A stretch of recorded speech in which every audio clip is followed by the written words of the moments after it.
లూకా సువార్త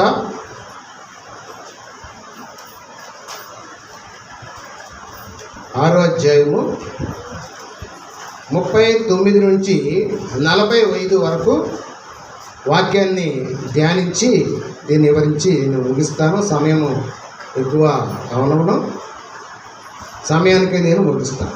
పరిశుద్ధుల ప్రభా, ఇక తండ్రి యొక్క వాక్యంలో సారాంశం ఏమైందో ప్రభా, ఇక తండ్రి నాయన సిలువ చాటును మరుగుపరచండి. మాకు అందరికీ కావలసినటువంటి నాయన వర్తమానం అనుగ్రహించమని, వినగల చెవి, గ్రహించే హృదయం మాకు అందరికీ దైత్యం. యేసయ్య పరిశుద్ధ నామములో అడుగుతున్నాం తండ్రి, ఆమేన్. దేవునికి స్తోత్రం కలుగును. యేసు ప్రభువు చాలా ఉపమానాలు చెప్పారు, చాలా సందర్భాలు చెప్పారు. ఆ సందర్భంలో ఒక భాగంగా ఇక్కడ లూకా 6:39లో కొన్ని మాటలు మనం చూద్దాం. మరియు ఆయన వారితో ఈ ఉపమానము చెప్పాను. ఏం చెప్పాడంటండి యేసు ప్రభువారు? ఈ ఉపమానము చెప్పాను. ఏ ఉపమానం అంట? ఆ ఉపమానము ఆయన చెప్తాం. గుడ్డివానికి దారి చూపగలడా? ఇదే అనమాట. చెప్పండి. గుడ్డివానికి దారి చూపగలడా? చెప్పాల. ఒక గుడ్డివాడు మరొక గుడ్డివాడికి రోడ్డు వెళ్తూ ఉంటాయి, కార్లు, బస్సులు, పొలమని వెళ్ళిపోతుంటాయి. ఒక వ్యక్తి అక్కడ ఉంటాడు, ఒక గుడ్డివాడు అక్కడ ఉంటాడు. ఇంకొక గుడ్డివాడు వచ్చి, అయ్యా నేను రోడ్డు దాటాలనుకుంటున్నాను, నన్ను మీరు ఏంటి దాటిస్తారా అని అడుగుతాడు. ఆయన ఒకవేళ దాటిస్తాను అని బయలుదేరారనుకో, ఇద్దరు ఏమవుతారు చెప్పండి? ఇద్దరు ఏమవుతారు? యాక్సిడెంట్కి గురవుతారు. లేకపోతే యాక్సిడెంట్ అవ్వకపోతే గుయ్యో లేదా నుయ్యో ఏదో ఉంటే దాంట్లో పడిపోతారు. అందుకని గుడ్డివానికి దారి చూపలేడు. దేవునికి స్తోత్రం కలుగును. హల్లెలూయా. గుడ్డివానికి దారి చూపడానికి సరిపోడు అన్నమాట. ఒక గుడ్డివానికి దారి చూపాలంటే ఆ వ్యక్తి ఎలా ఉండాలి? చూచేవాడుగా ఉండాలి. ఎలా ఉండాలి? చూచేవాడుగా ఉండాలి. నేత్రాలు కలిగిన వాడుగా ఉండాలి. చూపు బాగా కలిగిన వాడుగా ఉండాలి. అప్పుడే అవతల దాడిని తీసుకెళ్తారు. ఒకవేళ అడొచ్చి అడిగడానికి ఏమంటాడు? నేనే గుడ్డివాడిని, నేను దారి దాటించగలను, కలితే ఇద్దరు కలిసి మనం ఎక్కడికైనా పడిపోతాం అని చెప్పే అవకాశం కూడా ఉండొచ్చు. హల్లెలూయా. అయితే ఇక్కడ మనం చెప్పుకున్న వాక్యం ఏముందంటే, గుడ్డివానికి దారి చూపగలడా? వారిద్దరును గుంటలో పడుదురు కదా. దేవునికి స్తోత్రం కలుగును. అంటే ఆ దినాల్లో, ఆ రోజుల్లో ఏముండి ఎక్కువగా గుంటలో గొయ్యలు. ఈ రోజుల్లో మనకేముంది? గుంటలో గొయ్యలు తీసేసి చక్కటి రోడ్లు వేసారనమాట. అయితే అప్పుడు మాట మీకు చెప్తే ఏముందంటే, గుంటలో పడుదురు కదా. 40వ వచనం చూస్తే, శిష్యుడు తన బోధకుని కంటే అధికుడు కాడు. దేవునికి స్తోత్రం చెప్పండి. శిష్యుడు అన్నవాడంట తన బోధకుని కంటే అధికుడు కాడు. తర్వాత సిద్ధుడైన ప్రతి వాడును తన బోధకుని వలె ఉండును. ఎవరైతే సిద్ధపడి ఉంటారో, ఎవరైతే వాక్యానుసారంగా జీవిస్తారో, ఎవరైతే వాక్యము వెలుగులో జీవిస్తారో, వాక్యాన్ని వెంబడిస్తారో, యేసుని వెంబడిస్తారో, వారు ఎలా ఉంటారంట? సిద్ధుడైన ప్రతివాడు, అంటే సిద్ధపడిన ప్రతివాడు ఎలా ఉంటాడంట? బోధకుని వలె ఉండును. హల్లెలూయా. దేవునికి స్తోత్రం కలుగును. బోధకుని కంటే అధికుడు శిష్యుడు తన బోధకుని కంటే అధికుడు కాదు, కానీ సిద్ధుడైన ప్రతివాడును తన బోధకుని వలె ఉండును. 47 చూడండి. నీవు నీ కంటిలో ఉన్న దూలము ఎంచక నీ సహోదరుని కంటిలో ఉన్న నలుసును చూడనేలా. దేవునికి స్తోత్రం కలుగును. మనం 2025 సంవత్సరం 12వ నెలలో ఉన్నాం. చెప్పండి. ఈ 12 నెలల్లో 11 నెలల్లో 12 నెలలు కూడా దేవుడు మనల్ని ఎంతో తన ఉచితమైన ప్రేమతో మనల్ని కాపాడుకుంటున్నాడు. ఎన్నో అపాయాలు, ఎన్నో ప్రమాదాల నుంచి తప్పించి మరొక సంవత్సరం మనకి ఇవ్వడానికి దేవుడు కృప చూపించాడు. ఒక దైవజనుడు ఆయన చేతి మీద వస్తేనే అందరూ నవ్వేస్తారనమాట. ఆయన నోట్లోంచి మాట రాగానే అందరూ నవ్వుతారనమాట. ఆయన చూడగానే నవ్వు వస్తారనమాట. ఎవరైనా వ్యతిరించారు ఆయన? చెప్పండి. జోసెఫ్ పాస్టర్ గారు చాలా వేదన అనమాట. ఎలా చనిపోయారు ఆయన? చెప్పండి. దేవుని సేవ చేస్తుండగా, వాక్యం చెప్తుండగా హార్ట్ ఆగిపోయి చనిపోయారు. 11 నెలల్లో 12 నెలల్లో కూడా ప్రవేశించాడు. ఇంకా కొన్ని రోజులు వస్తే నూతన సంవత్సరంలో అడుగు పెడతారు అనమాట. అడుగు పెట్టే టైంలో ఏమని చెప్పండి. అంటే అలాగెందుకు అయిపోవాలని పాస్టర్ గారు? ఆయన సేవకుడు కదా, దైవజనుడు కదా, అలాగెందుకు అయిపోయింది? దైవజనుడు దేవుడు కాపాడలేదా అని మీరు అడగచ్చు, లేదా ఇంకెవరని అడగచ్చు. కానీ నేను చెప్పే మాట ఏంటంటే, దేవుడు పిలుపు వచ్చిందంటే ఎవడో ఆగడానికి ఎవరికి సరిపోడు. ఇంకా రమ్మన్నప్పుడు వెళ్ళిపోవడమే. మనల్ని వెళ్ళరా అంటే వచ్చాం, రారా అంటే వెళ్ళిపోవడమే. మనం దేనికి స్తోత్రం కలిగింగా. ఆ రకంగా మరి ఆ సేవకుడు మరి సమయంలో మన మధ్యలో ఆయన లేదు. మన ధవళేశ్వరం 2 సార్లు వచ్చాడు ఆయన. కాటంపేట ఒకసారి ఏలీగా తీసుకొచ్చారు, ఒకసారి కొండ మీద సత్యారావు గారు చర్చిలో అప్పుడు హోటల్ అప్పుడు ఏరమ్మ హోటల్ అప్పుడు ఒకసారి తీసుకొచ్చారు నాకు తెలిసిన మట్టికి. మరి ఇంకెక్కడ వచ్చారు అప్పుడే చూశాను ఆయన 2 సార్లు కూడా నేను మీటింగ్లో చూసాం. దేనికి స్తోత్రం కలిగింగా. ఇక్కడ మనం చూస్తూ ఉన్నాం. ఎందుకు ఈ మాట చెప్తున్నాను మీకు? ఎక్కడ ఆగింది ఈ మాట? 41లో ఆగింది. ఏమి ఆగింది? నీవు నీ కంటిలో ఉన్న దూలమును ఎంచక నీ సహోదరుని కంటిలో ఉన్న నలుసును చూడనేలా. ప్రభు చెప్తుంది, నీ కంట్లో దూలం పెట్టుకొని ఎదురు కంట్లో నలుసు గురించి ఎలా చెప్తున్నావు నువ్వు? ఆ నలుసు తీయమని చెప్పాలంటే ఏం చేయాలి? నువ్వు దూలాన్ని తీసుకోవాలి కంట్లో. దీనికి దగ్గర పోలికలు అనమాట. గుడ్డివాడు గుడ్డివానికి చూపించలేడు. దూలం ఉండు. మన గంటలో దూలం పెట్టుకొని అవతల గంటలో నలుసుని తీసుకోమని ఎలా తీసుకుంటారు? ముందేమంటారు వాళ్ళు? నీ గంటలో ఉన్న ఆ దూలాన్ని తీసుకో అంటే మనలో ఉన్నటువంటి ఆ యొక్క పాపాన్ని తీసుకో, మనలో ఉన్నటువంటి ఆ బలహీనతను తీసుకో, మనలో ఉన్నటువంటి చెడుని నీలో ఉన్న చెడుని తీసుకో, అప్పుడు నా చెడు గురించి నువ్వు చెప్తూ కానీ అంటారన్నమాట. దీని భావము యేసు ప్రభువు మనకు ఉపమాన రీతిగా చెప్తూ ఉన్నారు. హల్లెలూయా.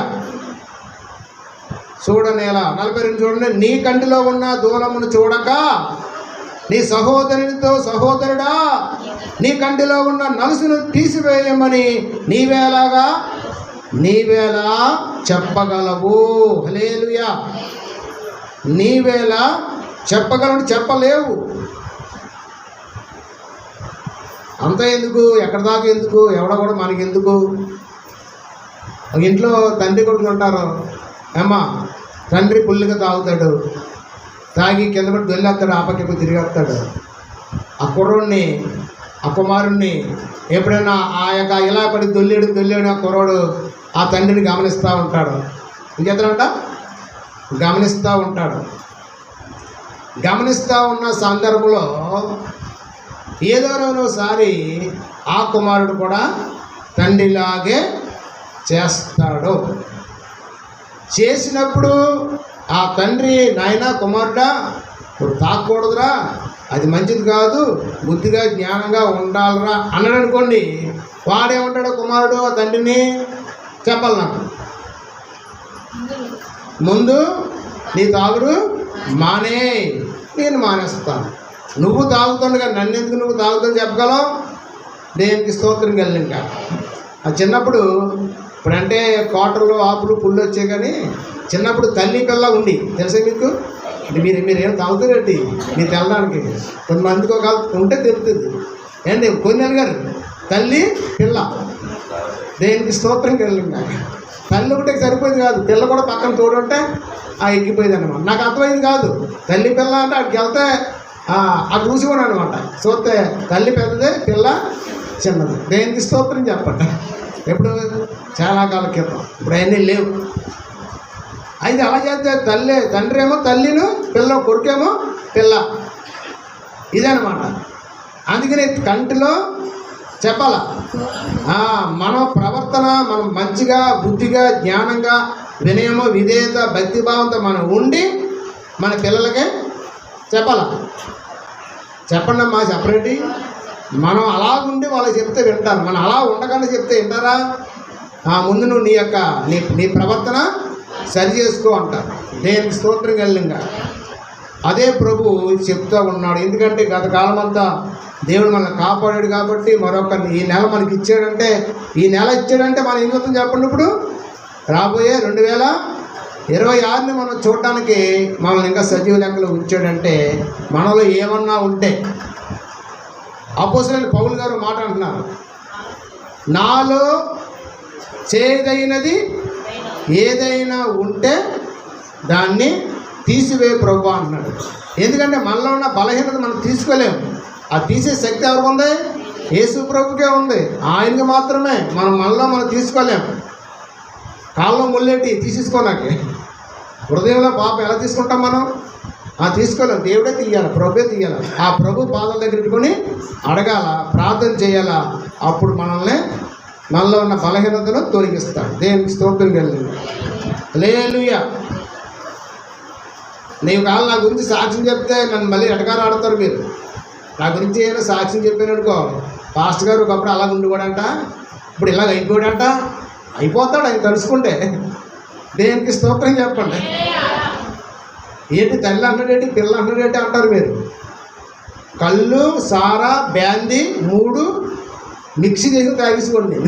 మిక్సీలో కాదు, కలుపుకొని తాగేసుకోండి. కలుపుకొని తాగేసి మేటకి సైకిల్ తొక్కేసి వెళ్ళిపోకూడదు. దేనికి స్తోత్రం వెళ్ళింగా. అక్కడ కారు అడ్డంగా వచ్చేసింది. ఎక్కడ? మన బ్యారేజీ మీద. ఎక్కడ? అది విజయశ్వరం నుంచి వస్తుంటే సైకిల్ పోతుంటే కారు అడ్డంగా వచ్చి, ఎవరో ఇంటికి చెప్పొచ్చావరా అంటున్నాడు. అది అర్థమేంటి? చెప్పొచ్చామని అడుగుతున్నాడు. అక్కడి నుంచి అంత నిశాగా సైకిల్ ఎలా దొరికాను నాకే తెలియదు. ఇంటికి వచ్చాక మా ఇంటి ముందు చిన్న డ్రైనేజ్ ఉండేది అనమాట. ఫ్రంట్ వీళ్ళు డ్రైనేజ్లో పడ్డాక అప్పుడు వెలుగు వచ్చింది. దేవుడే ఆ టైం తాగినా సరే చెప్పండి, తాగినా సరే దేవుడిని వదలలేదు, అలాగ తీసుకొచ్చాడు. దేవునికి స్తోత్రం కలిగింగా. అప్పుడే తాగేసి అప్పుడే లారీ కింద బస్సు కింద పడిపోతే ఈ రోజు ఇక్కడ మధ్యలో సేవకుడు ఉండేస్తాడా? అంటే తాగినా సరే చెప్పండి, చెప్పలేడు మీరు. అంటే అప్పుడే మనోడు రక్షణ పొంది ఉన్నాడు అనమాట. దేనికి స్తోత్రం చెప్పండి. అప్పుడే నేను 91లో పొందాను బాప్తిసం. నేను ఇప్పుడమ్మా 91లోనే బాప్తిసం పొందాను. ఇది జరిగింది 2001లో. 91లో బాప్తిసం పొందితే 2001లో ఎలాగైపోయాను నేను? అన్నీ కలుపుకొని తాగేస్తున్నాను అనమాట. అన్నీ కలుపుకొని తాగినా సరే దేవుడు ఎక్కడ నన్ను ఏ అపాయం, ప్రమాదం జరగకుండా క్షేమంగా తీసుకొచ్చాడు. తాగుడు మానే అది మరి ఎవరు చెప్పలేదు. మందిరానికి వచ్చిన తర్వాత ఇర్మయ్య గారు మళ్ళీ ఈయనకి ఏమి చెప్పనా, మళ్ళీ ఆయన బాప్తిసం ఇచ్చాడు. ఆయన ఏమి ఇచ్చాడమ్మా అంటే, నువ్వు ఎక్కడ పొందావో బాప్తిసం, నీ జీవితం ఎలాగో నాకు తెలియదు, నేను పరిశుద్ధపరచుకోవాలి, నేను మళ్ళీ నా బిడ్డగా నేను చేసుకోవాలి ఇక్కడ అని మళ్ళీ బాప్తిసం పాస్టర్ గారికి నాకు చెప్పండి ఇద్దరికి ఒక్కసారి బాప్తిసం ఇచ్చాడు. 22వ తారీఖుని బాప్తిసం ఇచ్చారు, 24వ తారీఖుని వివాహం చేశారు. దేనికి స్తోత్రం కలిగింది. హల్లెలూయా. ఆనాటికి ఈనాటి వరకు కూడా లోకం వైపు కానీ చెడు వ్యసనాల వైపు కానీ దేవుడు నన్ను చూడకుండా నడిపించాడు. హల్లెలూయా. అందుకనే మనలో చెప్పండి, కంటిలో ఏమనకూడదు, దూలాలు పెట్టుకొని నలుసులు తీయమని చెప్పలేక సరిపోమ్మా. గుడ్డివాడు అంట, గుడ్డివాడికి దారి చూపగలరా అంటున్నాడు యేసుప్రభువు. చూపలేడు, ఎందుకంటే ఇద్దరు కలిసి పడిపోతారనమాట. నలుసును తీసివేయే నిమ్మని నీవేలాగా చెప్పగలవు? వేషధారి మొదట నీ కంటిలో ఉన్న దూలమును తీసివేయము, అప్పుడు నీ సహోదరుని కంటిలో ఉన్న నలుసును తీసివేయుటకు నీకు తేటగా కనబడును. దేనికి స్తోత్రం కలిగింది. మనం ఎక్కడికన్నా ఒక నీళ్ళు కావాలి, ఒక చెరువు కాడికి వెళ్తాం, ఒక కాలువ కాడికి వెళ్తాం, ఒక గోదావరికి వెళ్తాం, ఒక దోషుడితో నీళ్ళు తీసుకొని తాగాలనుకుంటాం. అక్కడ బురదలో ఉన్న నీళ్ళు తాగుతామా చెప్పండి? తేటగా ఉన్న నీళ్ళు తాగుతామా? ఒట్టిని ఎలా ఉంటాయి? బురదగా ఉంటాయి, అటు కలికలు అయిపోతాయి. ఇంకా 2 అడుగులు లోపలికి వెళ్తే తేటగా ఉంటాయి, ఆ నీళ్ళే తీసుకోండి. అలాగే మనం కూడా దేవుని చెప్పండి తేటగా ఉండాలని నేను మనల్ని ఆయన చేస్తున్నాను. దేవునికి స్తోత్రం కలిగింది. ఇక్కడ అందుకే కాబట్టి తేటగా ఏముందంట, తేటగా కనబడును. ఏ మంచి చెట్టునకు పనికి మాలిన ఫలములు ఫలింపవంట. మంచి చెట్టు కంట మంచి కాయలే కాస్తాయి, మంచి ఫలాలు ఇస్తాయి. పనికి మాలిన చెట్టున ఆ మంచి ఫలములు ఫలింపవు. ప్రతి చెట్టు తన ఫలము వలన తెలియబడును. ముండ్ల పొదలో అంజూరపు పండ్లు ఏరు కొనరు. ముండ్ల పొదలు ఏముంటాయి, ముళ్ళే ఉంటాయి. కానీ అంజూరు పళ్ళు దొరుకుతాయి అక్కడ. ఏరుకోరంటే అక్కడ ఉండవు, అక్కడ ఏరుకోరు. తర్వాత కొరింద పొదలో ద్రాక్ష పండ్లు కోయరు. 45 చూడండి. సజ్జనుడు అంటే మంచివాడు.